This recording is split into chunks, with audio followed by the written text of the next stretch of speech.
সাল্লামকে দেওয়া সেই কুরবানির নীতি জানে না, এই কুরবানি তার জন্য কোনো সফলতা বয়ে আনবে না।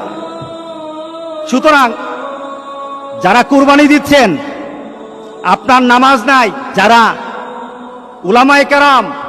উলামায়ে কেরাম কিন্তু বলেছেন যাদের সাথে নামাজ নাই নামাজি ব্যক্তি যেন তাদের সাথে কুরবানি না দেয়, কারণ বেনামাজির কুরবানি হবে না। আপনি 7 নাম দিলেন, 6 জন মানুষ নামাজ পড়ে, একটা মানুষ নামাজ পড়ে না, বিপদ কিন্তু হয়ে গেছে। কারণ 6 ব্যক্তির অংশটা কিন্তু আরেকজনের সাথে সংযুক্ত হয়ে আছে। ওই ব্যক্তির বেনামাজি হওয়ার কারণে উলামায়ে কেরামের মতামত, সব উলামায়ে কেরামের মতামত, নামাজ যার থাকে না কুরবানি তার হয় না।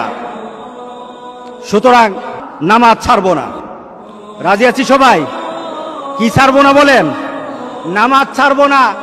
নামাজ কায়েম করার পর আপনার কুরবানি, আপনার রোজা, আপনার হজ, আপনার ইবাদত সকল কিছু নামাজকে দিয়ে মানদণ্ড করা হবে। আগে নামাজ, এরপরে সকল ইবাদত। এটাই হবে মুসলমানদের ধারাবাহিক আমলের নিয়ম। যাদের সাথে নামাজ নাই, আজকে চলুন তওবা করি।